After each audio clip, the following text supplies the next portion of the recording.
एक दिन अनाथालय में एक विशेष लड़की आई। जहां सभी उसकी सुंदरता से मंत्रमुग्ध थे, वहीं लिया दंग रह गई। उसने उसे देखते ही ड्यूक की बेटी के रूप में पहचान लिया। क्या तुम मजाक कर रहे हो? वह यहाँ क्या कर रही है? कल ही तो लिया एक खुफिया मुख्यालय में शीर्ष अधिकारी थी, लेकिन एक सप्ताह तक कोई नया काम न मिलने से उसे चिंता हुई कि उसे दरकिनार कर दिया गया है और वह अपने बचाव में कार्यालय गई। एक व्यक्ति ने कुछ ही शब्दों में उसे टाल दिया और उसे अपने एक सहकर्मी के पास भेज दिया।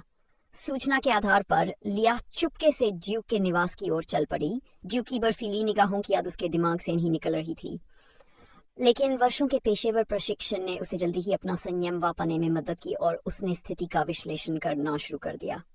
इतनी रात को सैनिकों को जुटाना किसी महत्वपूर्ण घटना का संकेत था। जल्द ही ड्यूक की जागीर के द्वार खुले और एक शानदार रथ अंदर आया। काले वस्त्र पहने दो आदमी निकले।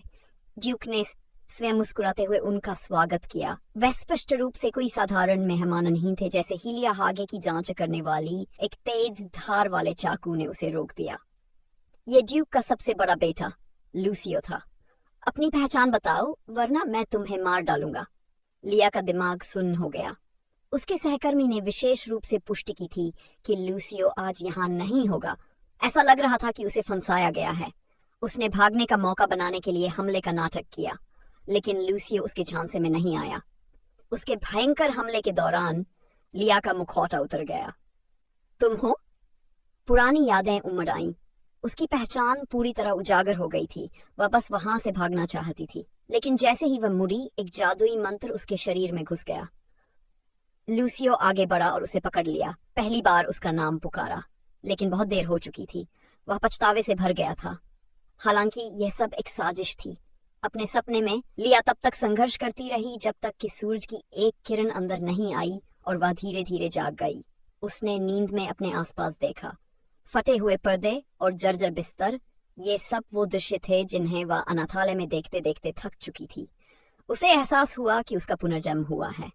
बाद में लिया एमिली नाम की एक लड़की के पीछे पीछे भोजन कक्ष में गई। भूख न लगने के कारण उसने लापरवाही से अपना हिस्सा अपने बगल में बैठे एक बच्चे को दे दिया। थॉमस नाम के एक लड़के ने यह देखा। अपने कद का फायदा उठाते हुए उसने एमिली को अपना खाना देने का आदेश दिया। लिया ये बर्दाश्त करने को तैयार नहीं थी। जब वे बहस कर रहे थे, तभी एक सफेद बालों वाला लड़का पास आया। क्या तुम चाहते हो कि निर्देशक तुम्हें डांटे? अपने काम से मतलब रखो, जैक, थॉमस ने गुस्से से कहा। ये दोनों जो आमतौर पर शांत रहते थे, उन्हें क्या हो गया था? अपनी इज्जत बचाने के लिए वह सीधे गया और रोटी छीन ली। लिया उसे सबक सिखाने ही वाली थी, लेकिन एमिली ने उसे रोक दिया क्योंकि डर था कि वह मुसीबत में पड़ जाएगी। लिया को इसे जाने देना पड़ा। दोपहर तक जब काम का समय हुआ, लिया भूख से बेहाल थी, लेकिन अभी अभी पुनर्जन्म होने के कारण उसे भूख नहीं लग रही थी। तभी जैक आया और पूछा कि वह इतनी मूर्ख क्यों है कि उसने अपनी रोटी किसी और को दे दी। लिया ने कोई जवाब नहीं दिया। फिर उसने रोटी का एक टुकड़ा निकाला और उसे खाने को कहा, वरना वह उसे फेंक देगा। कितना घमंडी आदमी है, उसने सोचा। धन्यवाद। उसी क्षण बाहर से निर्देशक की आवाज आई। वे बाकी लोगों के साथ शामिल हो गए और लिया ने तुरंत निर्देशक की गोद में मौजूद बच्चे को पहचान लिया। वह ड्यूक की बेटी डायना थी। क्या यह महज एक संयोग था? लिया जितना इसके बारे में सोचती, उतना ही यह बेतुका लगता। लेकिन शायद इस नए जीवन में उसका पहला मोड़ डायना से उसकी मुलाकात थी। अपने पिछले जीवन में डायना अनाथालय में जरा सी बात पर रोने लगती थी, जिसकी वजह से लिया समेत सभी उससे दूरी बनाए रखते थे। फिर भी अजीब बात यह थी कि डायना हमेशा उसके पास ही रहती थी। अगर वह उस समय इतनी रूखी न होती, तो शायद ड्यूक ने अनाथालय को नष्ट न किया होता और वह रातों रात भिखारी न बन जाती। यही सोचते हुए लिया ने उस छोटी बच्ची के पास जाकर उसकी उम्र पूछी। डायना ने 8 उंगलियां उठाकर बताया कि वह 4 साल की है। उसके गंदे छोटे हाथों को देखकर लिया ने सहज ही उसका एक हाथ पकड़ लिया। चलो, तुम्हें साफ कर देते हैं। साधारण से बाथरूम में लिया ने बच्ची का चेहरा धीरे से पोंछा। डायना बहुत सहयोग कर रही थी। उसकी शांत आज्ञाकारिता दिल को छू लेने वाली थी। जल्दी से धोने के बाद डायना की असाधारण सुंदरता सामने आई। सफेद बालों और नीली आंखों वाली डायना को देखकर कोई भी बता सकता था कि वह ड्यूक की बच्ची है। डायरेक्टर हमेशा हमें बेवकूफ कहते हैं, लिया ने सोचा, लेकिन लगता है कि वो सबसे बेवकूफ है। लिया डायना को साफ करती रही, तभी उसने देखा कि उसके नाजुक पैरों पर निशान पड़े हुए हैं। शायद शर्मिंदगी महसूस करते हुए डायना बेचैन हो गई। लिया ने उसे ऐसा करने को कहा। उसके पास उसके घावों को ठीक करने का एक तरीका था। डायना को उससे बस यही उम्मीद थी। उन पर हुए प्रहार को ठीक करने का एक तरीका था, लेकिन इसके बजाय अचानक एक नीली जादुई ऊर्जा ने उसके पैर को घेर लिया। एक पल बाद डायना की त्वचा एक बच्चे की त्वचा की तरह चिकनी हो गई। अच्छा हुआ कि मेरे गुरु ने मुझे पहले जादू सिखाया था, लिया ने सोचा। मैंने इसका शायद ही कभी इस्तेमाल किया था क्योंकि मेरी मानव शक्ति बहुत कम थी, लेकिन इस बार इसका इस्तेमाल करने के बाद मुझे अजीब सी ऊर्जा महसूस हो रही है। फिर डायना ने लिया को गले लगा लिया। उसके छोटे से शरीर की गर्माहट लिया के लिए बेहद सुकून देने वाली थी, जिसका पुनर्जन्म एक दिन पहले ही हुआ था। लेकिन उसकी बेचैनी जल्दी ही लौट आई। ड्यूक एक हफ्ते में अनाथालय में लोगों को भेजने वाला था। निदेशक डायना को गुलाम व्यापारियों को बेचने की योजना बना रहा था। उसने उसे छिपा रखा था, जिसके कारण पूरे अनाथालय पर गलत आरोप लग गया था। लिया ने उसे जल्द ही बेनकाब करने और भविष्य बदलने का फैसला किया। उस रात जब वे बिस्तर पर लेटी थी, डायना को बिना कहानी सुने नींद नहीं आ रही थी। वह लिया के गले में लटके पेंडेंट पर जड़े मानिक को खाली निगाहों से घूर रही थी। ये एक हार था जिसे वह अनाथालय में छोड़े जाने से पहले से पहनती आ रही थी, और वह इसे तब तक पहनना चाहती थी जब तक उसे अपने असली माता पिता नहीं मिल जाते। अब उसे पता नहीं था कि यह कब टूट गया। लिया का दिल टूट गया था। समझदार डायना ने तुरंत उसे दिलासा दिया। रो मत बड़ी बहन, ये तुम पर बहुत सुंदर लग रहा है। यह पहली बार था जब किसी ने उसे सुंदर कहा था।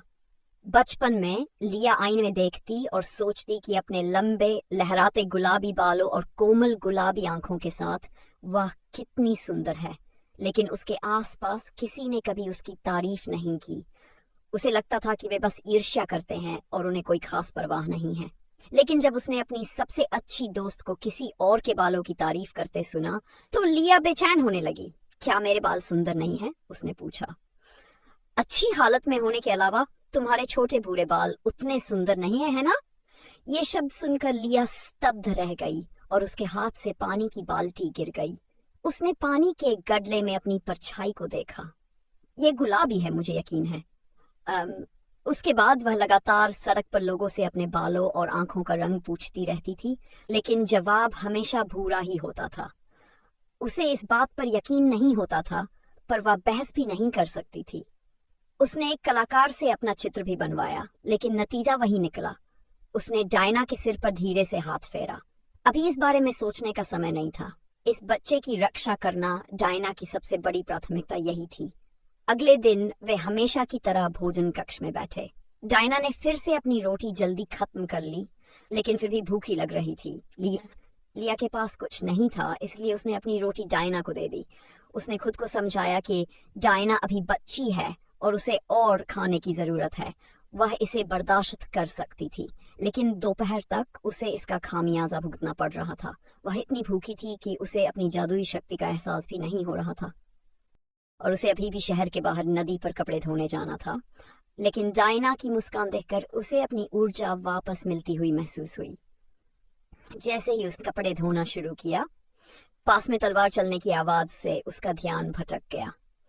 उसने मुड़कर देखा तो वह जैक था।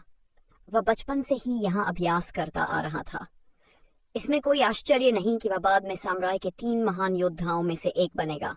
ऐसा लगता था कि वह डायना का सबसे वफादार रक्षक बनने के लिए ही पैदा हुआ था।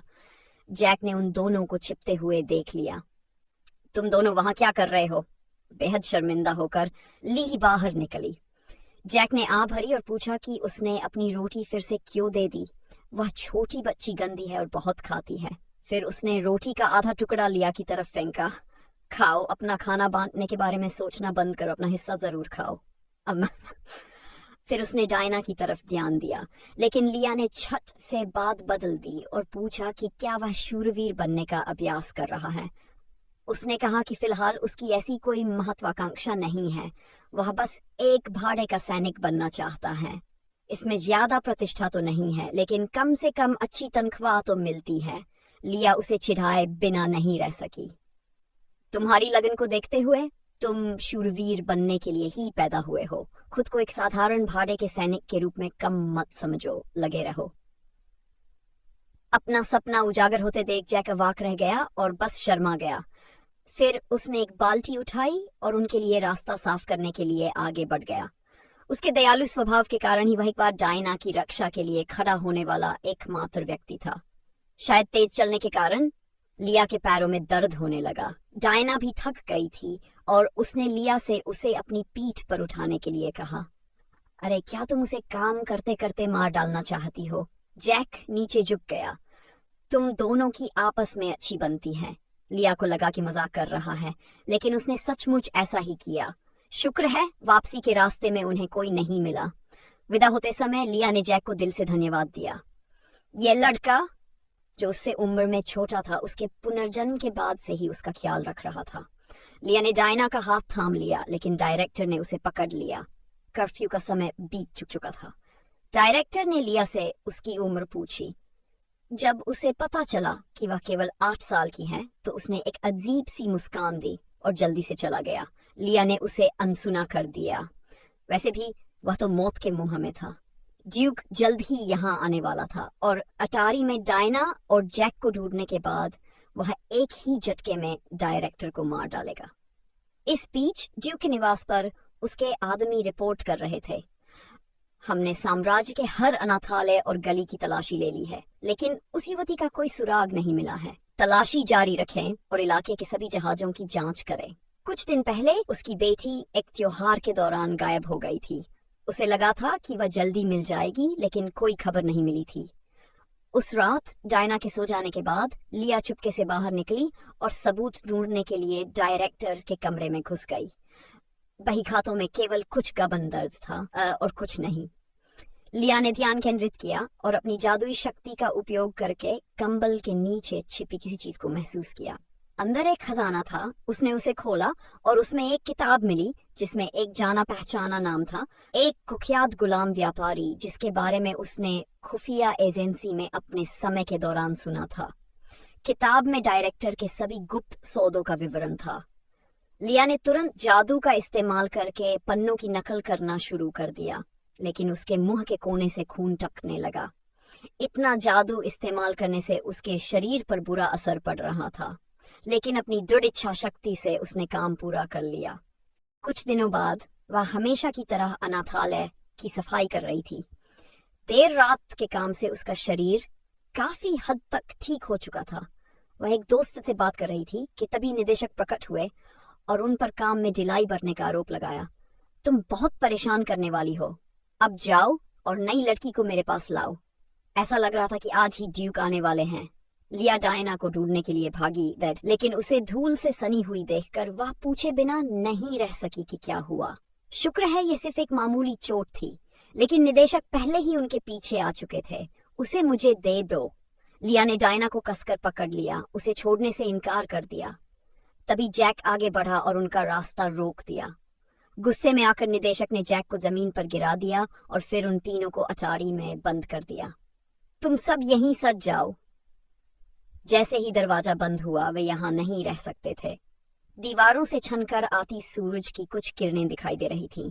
लिया ने डायना की चोटें देखी। शुक्र है कि उसे बस मामूली चोटें आई थीं, लेकिन जैक बेहोश था। उसे एक विचार आया। उसने लकड़ी के तख्तों पर जोर जोर से मारना शुरू कर दिया। ड्यूक आखिरकार यहाँ पहुंच ही जाएगा, लेकिन उसे नहीं पता था कि इस बीच क्या हो सकता है। सौभाग्य से उसकी मेहनत रंग लाई और तख्ते टूट गए। मेरे जाने के बाद कृपया जैक का ख्याल रखना, मैं तुम्हारे पिता को यहाँ ले आऊंगी। इस दृढ़ विश्वास के साथ लिया कूद पड़ी। उसी क्षण ड्यूक अनाथालय के द्वार पर पहुंच गया। वह इस दूरदराज के पहाड़ी इलाके में एक अनाथालय देखकर हैरान था, लेकिन नाइट कमांडर की खोज के अनुसार उसकी बेटी यहाँ नहीं थी। शाबाश, निदेशक को मेरे पास लाओ। जैसे ही निदेशक आया, सभी बच्चे जमीन पर घुटने टेक कर अपने भाग्य की प्रतीक्षा करने लगे। हालांकि उसकी बेटी का कोई निशान नहीं था। निदेशक संदिग्ध लग रहा था, खासकर जिस तरह से वह बच्चों के साथ व्यवहार कर रहा था। ड्यूक आगे बढ़ा और पूछा, क्या आप में से किसी ने सफेद बालों और नीली आंखों वाली लड़की को देखा है? बच्चों ने तुरंत जवाब नहीं दिया। निदेशक चिंतित हो गया और उन्हें बोलने के लिए कहने लगा। सबने एक स्वर में कहा, नहीं, हमने नहीं देखा। तभी पास से जादू की एक शक्तिशाली लहर उठी जो ड्यूक के भीतर गूंज उठी। उन्होंने तुरंत निदेशक से अनाथालय का निरीक्षण करने की अनुमति मांगी। जादू के मार्गदर्शन में आगे बढ़ते हुए उन्होंने लिया को जमीन पर पड़ा पाया। उन्हें आश्चर्य हुआ कि इतनी शक्तिशाली जादुई शक्ति से भरी एक बच्ची यहाँ क्यों है, जबकि वह मृत्यु के कगार पर है। अचानक डायना की आवाज हवा में गूंजी। लिया के निर्देशों का पालन करते हुए जब ज्यादातर लोग नीचे जमा थे, तब वह रोने लगी और हंगामा करने लगी। ड्यूक मुड़े और उसे देखा, अपनी बेटी जिसे वह खोज रहे थे। उन्होंने तुरंत अपने आदमियों को उसे बचाने का आदेश दिया। उसी क्षण लिया को होश आया। ड्यूक को देखकर वह घुटनों के बल गिर पड़ी और उनसे ऊपर मौजूद अपने दोस्तों को बचाने की भी भीख मांगने लगी। निदेशक हमें गुलामों को बेचना चाहता था। तुम बूढ़े मूर्ख, मुझे पता था कि तुम कुछ गलत करने वाले हो। लेकिन बच्चों के पहले के झूठ ने ड्यूक का उन पर से विश्वास तोड़ दिया था। लिया ने तुरंत अपने द्वारा कॉपी किए गए सबूत पेश किए। ये एक गुप्त बही खाता है जिसमें बच्चों से जुड़े निदेशक के गुप्त लेन देन का विवरण है। ये भ्रष्टाचार से भरा हुआ है। बच्चे निर्दोष हैं, उन्होंने केवल डर के मारे झूठ बोला। कृपया सत्य को देखें। अनाथालय के बच्चे भी ड्यूक की दया की उम्मीद में फूट उठकर रोने लगे। मैं समझता हूँ आप सभी बरी हो गए। धन्यवाद महाराज, ये मेरा कर्तव्य है। सजा का हकदार कोई और है, उसे ले जाओ। डायना तुरंत अपनी बहन के पास दौड़ी और उसकी चोटों की जांच की। उसके कोमल व्यवहार ने आसपास के शूरवीरों को आश्चर्यचकित कर दिया। आमतौर पर शरारती राजकुमारी का एक कोमल पक्ष भी था। उनके सामने खड़ी ये लड़की सचमुच असाधारण थी। फिर ड्यूक ने अपनी बेटी के चेहरे पर धीरे से हाथ फेरा और उससे कहा कि घर जाने का समय हो गया है। घर शब्द सुनते ही लिया का चेहरा उतर गया। इतना समय साथ बिताने के बाद वह डायना को अपनी छोटी बहन की तरह मानने लगी थी। डायना भी ऐसा ही महसूस करती थी। उसने अपने पिता से लिया को अपने साथ ले जाने की विनती की। स्नेही के पिता स्वाभाविक रूप से मान गए, लेकिन लिया हिचकिचा रही थी। वह उस जगह को नहीं लेना चाहती थी जो मूल रूप से जैक के लिए थी। कोई बात नहीं, तुम उसे भी साथ ले जा सकती हो। कहीं और जाने की जगह न होने के कारण लिया ने अंततः डायना और अपने लिए फैसला कर लिया। जैसे ही गाड़ी पास आई, तेज नाम का एक आदमी राजकुमारी के रक्षक से मिलने के लिए उत्सुकता से बाहर निकला। उसने अपने परिवार का प्रतीक चिन्ह निकाला और लिया को भेंट किया। राजकुमारी की रक्षा न कर पाना मेरी गलती थी, कृपया इसे स्वीकार कर ले। लौटने पर मैं खुशी खुशी अपनी सजा स्वीकार कर लूंगा। मूर्ख, तुम सजा से बच नहीं सकते, इसे अभी दूर रख दो। लिया को वह आदमी याद आ गया। अपने पिछले जन्म में वह उप कप्तान था जो जैक का दत्तक पिता बना था। थोड़ी देर की हलचल के बाद तीनों गाड़ी में सवार हो गए। भव्य आंतरिक साज सज्जा ने लिया को असहज कर दिया, लेकिन जब उसने अनाथालय के बच्चों को अलविदा कहते हुए देखा तो उसे राहत का एहसास हुआ। अपने पिछले जन्म में वह भी उन्हीं में से एक थी। जैक को जाते हुए दूर से ही देख पाई थी। अचानक ड्यूक उससे सवाल करने लगा। ये जानकर कि लिया केवल 8 साल की है, वह उसके साहस से प्रभावित हुआ। अगर अटारी से गिरने के बाद उसने उसे न पाया होता तो उसने जो कुछ भी किया होता वह व्यर्थ हो जाता और निदेशक उसे यातना देकर मार डालता। क्या आपको डायना की पहचान मुझसे पहले पता थी और आपको सबूत कैसे मिले? उसके दिमाग में कई सवाल घूम रहे थे। सौभाग्य से लिया ने उन सभी का सटीक जवाब दिया। उसने गलती से निर्देशक की बातचीत सुन ली थी और सबूतों की बात करें तो उसे वे सफाई करते समय मिल गए थे। ड्यूक उसकी चतुराई और दयालुता की प्रशंसा किए बिना नहीं रह सका। जल्द ही वे पास के एक सराय में पहुंचे। शर्मिंदा होते हुए भी उसने अपने शूरवीरों के कप्तान से पूछा कि क्या वह बच्चों की देखभाल कर सकती है। ड्यूक की झिझक देखकर कप्तान तुरंत मान गया। अंदर लेया और डायना नहा चुकी थी और शहद युक्त दूध का आनंद ले रही थी। कप्तान उनके लिए साफ कपड़े लेकर अंदर आई। उसने लेया के हाथ पर एक घाव देखा और जब उसे पता चला कि इसके लिए निदेशक जिम्मेदार है तो उसने घोषणा की कि वह लेया को इलाज के लिए मंदिर ले जाएगी। उसकी अपनी जादुई शक्ति केवल युद्ध के लिए थी और लेया के घावों को ठीक नहीं कर सकती थी। उसके शब्द लेया के लिए एक रहस्योद्घाटन थे। उसके सामने खड़ी महिला वही जादुई तलवारबाज थी जिसकी वह अपने पिछले जन्म में सबसे अधिक प्रशंसा करती थी, लियोन का। एक नाजायज बेटी होने के बावजूद उसने अपनी असाधारण तलवारबाजी और युद्ध जादू से सामाजिक बाधाओं को तोड़ते हुए काउंटेस की उपाधि प्राप्त की थी। ऐसी महान हस्ती द्वारा देखभाल किया जाना सौभाग्य की बात थी। अब तुम्हारा काम है अच्छे से खाना। बाद में साफ कपड़े पहने दोनों लड़कियां भोजन कक्ष में गई, जहां ड्यूक पहले से ही उनका इंतजार कर रहे थे। आओ बैठो और खाना खाओ। खाना खाते समय वाइंका ने एक घोषणा की, उन्हें जरूरी काम से अपने राज्य लौटना था। मैं समझती हूँ, जब हम मेरे राज्य पहुंचेंगे तो मैं तुम्हें उचित रूप से चुका दूंगी। अपनी आदर्श के साथ कुछ ही समय बिताने के बाद लिया को उनके जाने को लेकर मिलीजुली भावनाएं महसूस हो रही थी। जाने से पहले वाइंका ने लिया से पूछा कि क्या वह उनके साथ चाहती है। सभी हैरान रह गए। उनका क्या मतलब था? महिला ने समझाया, जिस क्षण मैंने लिया को देखा, मुझे उसके शरीर से जादू का प्रवाह महसूस हुआ जो उसके लिए हानिकारक हो सकता है। उसे तुरंत एक मार्गदर्शक की जरूरत है। इस अजीबोगरीब स्थिति में डायना ने सबसे पहले प्रतिक्रिया दी, अपनी बहन का हाथ थाम लिया और उसे छोड़ने से इनकार कर दिया। मत जाओ, मुझे मत छोड़ो। वाइंका के साथ जाने से एक उज्जवल भविष्य सुनिश्चित होता, लेकिन ये ड्यूक के साथ लौटने की उसकी मूल योजना के विरुद्ध होता। इसलिए उसने डायना को चुना और अपनी आदर्श के प्रस्ताव को ठुकरा दिया। मैं आपके चुनाव का सम्मान करती हूँ। अगर आप कभी और मजबूत बनना चाहें तो मेरे राज्य में आकर मुझसे मिलें। अलविदा। हालांकि उसे पछतावा था, लेकिन अपने पिछले जीवन में पहचान की चाह ने उसे एक सहकर्मी के हाथों मौत के घाट उतार दिया था। वह ऐसा दोबारा नहीं करेगी। जब तक उसे अपना बदला नहीं मिल जाता तब तक वह संतुष्ट थी। फिलहाल यहीं रहना बेहतर विकल्प था। वह वेरास रियासत के बारे में बहुत कम जानती थी, केवल उसके प्रसिद्ध ड्यूक के बेटे के बारे में जानती थी। उसे लूसियो की याद आ गई, जो उसके पिछले जन्म में देखा गया आखिरी आदमी था। विचारों में डूबी हुई डायना को ड्यूक की आवाज ने वापस होश में लाया। हम घर आ गए हैं। जैसे ही वह गाड़ी से उतरी, डायना का स्वागत ड्यूक के दूसरे बेटे ने किया।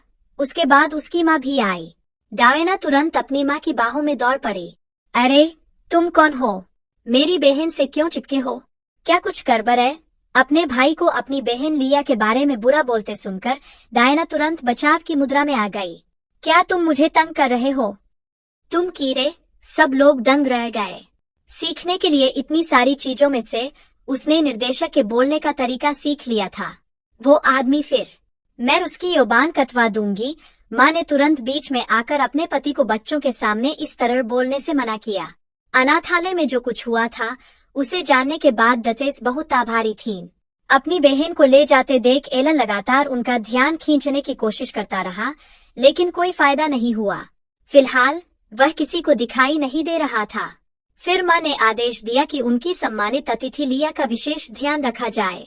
पहले अपने कपड़े बदल लो, फिर जागीर का भ्रमण कर सकती हो। और इस तरह लिया को शाही अंदाज में अंदर ले जाया गया। डायना ने एक परियों की कहानी की किताब निकाली। उसने बहुत दिनों से कोई कहानी नहीं सुनी थी और उत्सुकता से अपनी बहन से एक कहानी पढ़ने को कहा, लेकिन उनकी माँ ने उन्हें बीच में ही रोक दिया, जो लिया को कहीं ले जाना चाहती थीं। डायना भी साथ जाने की जिद करने लगी, लेकिन उसकी माँ ने चतुराई से सुझाव दिया कि अगर वह अपनी बहन के साथ खेलना चाहती है तो क्या उसे पहले अपना कमरा नहीं सजाना चाहिए। डायना उनकी बात मान गई, जिससे दोनों को जाने का मौका मिल गया। गलियारे में लिया बेचैन थी, घबराकर डचेस के पीछे पीछे एक कमरे में गई। पुजारी पहले से ही इंतजार कर रहे थे। अंदर वायोंका ने उसे लिया के घावों को भरने के लिए भेजा था। यह एक आसान काम होना चाहिए था, लेकिन एक समस्या खड़ी हो गई। पुजारी की पवित्र शक्ति लिया के शरीर में प्रवेश नहीं कर पा रही थी। माँ ने लिया को दिलासा देते हुए कहा कि निराश मत हो, वे कोई दूसरा पुजारी ढूंढ लेंगे। लेकिन लिया जानती थी कि इससे मूल समस्या का समाधान नहीं होगा। फिर माँ ने मुड़कर लिया के मुंह में चॉकलेट का एक टुकड़ा डाल दिया। ज्यादा चिंता मत करो, खुश रहो। डचेस की अचानक दिखाई देने वाली कोमलता ने उसे उस घटना की बहुत याद दिला दी। आदमी दोनों भोजन कक्ष में लौट आए, इस बात से अनजान कि उनके लिए एक और भी बड़ा नाटक इंतजार कर रहा था। कुछ देर पहले को अनाथालय में लिया की देखभाल का एहसान चुकाने के लिए डायना अपनी बहन को बेतहाशा खिलाने लगी। एलन को यह बात बिल्कुल पसंद नहीं आई, लेकिन अपनी बहन के अत्याचारी शासन के आगे उसके पास चुपचाप सहने और चुपचाप चले जाने के अलावा कोई चारा नहीं था। बाद में उनकी समझदार माँ ने बताया कि एलन अभी छोटा है और रात को गुड़िया के साथ सोता है। लिया यह सुनकर हैरान रह गई। साम्राज्य के प्रसिद्ध तलवारबाज की ऐसी आदत। लगातार खाने से लिया का पेट और बर्दाश्त नहीं कर पा रहा था, लेकिन अपने नए परिवार की इज्जत बचाने के लिए उसने केक का आखिरी टुकड़ा भी जबरदस्ती खा लिया। इस बीच उदास एलन भूखा सड़कों पर भटक रहा था। दोपहर में जब माँ फर्नीचर ठीक कर रही थी, डायना दौड़कर आई और बताया कि उसकी बहन लिया बीमार पड़ गई है।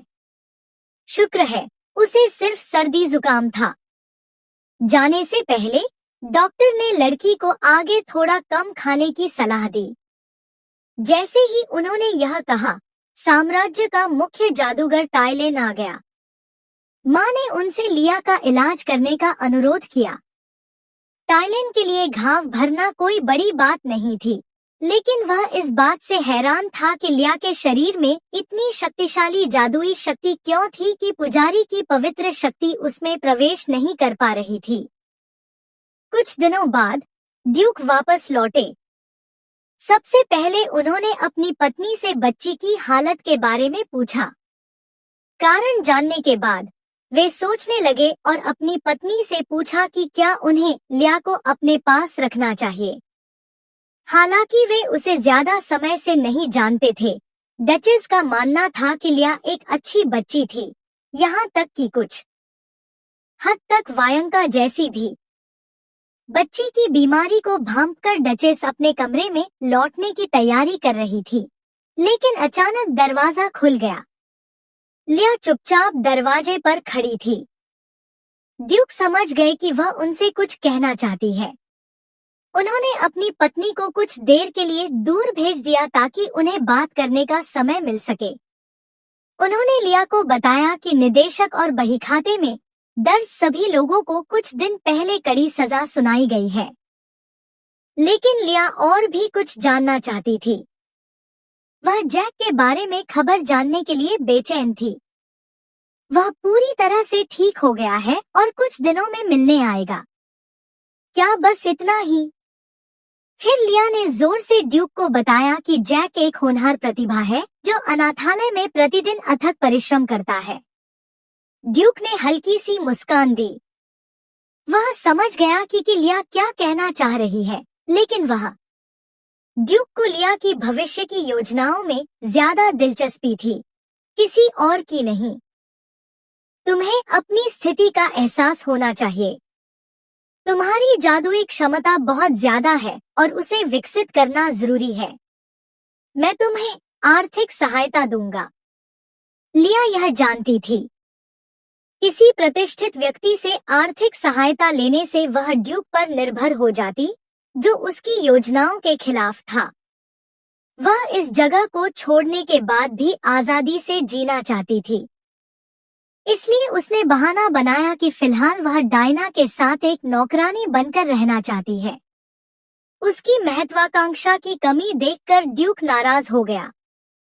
ठीक है, जैसा चाहो। फिर लिया कमरे से तेजी से बाहर निकल गई। बेचैनी के कारण उसने अपनी चाल तेज कर दी, लेकिन रास्ते में लौट रहे एलन से उसकी टक्कर हो गई। एलन ने गुस्से में उसका हाथ पकड़ लिया और पूछा कि वह उसके पिता के कमरे से बाहर क्यों आ रही है। क्या डायना और माँ का साथ होना ही तुम्हारे लिए काफी नहीं है? गुस्से में होने के बावजूद उसने देखा कि उसका हाथ कितना पतला है और उसका लहजा नरम पड़ गया।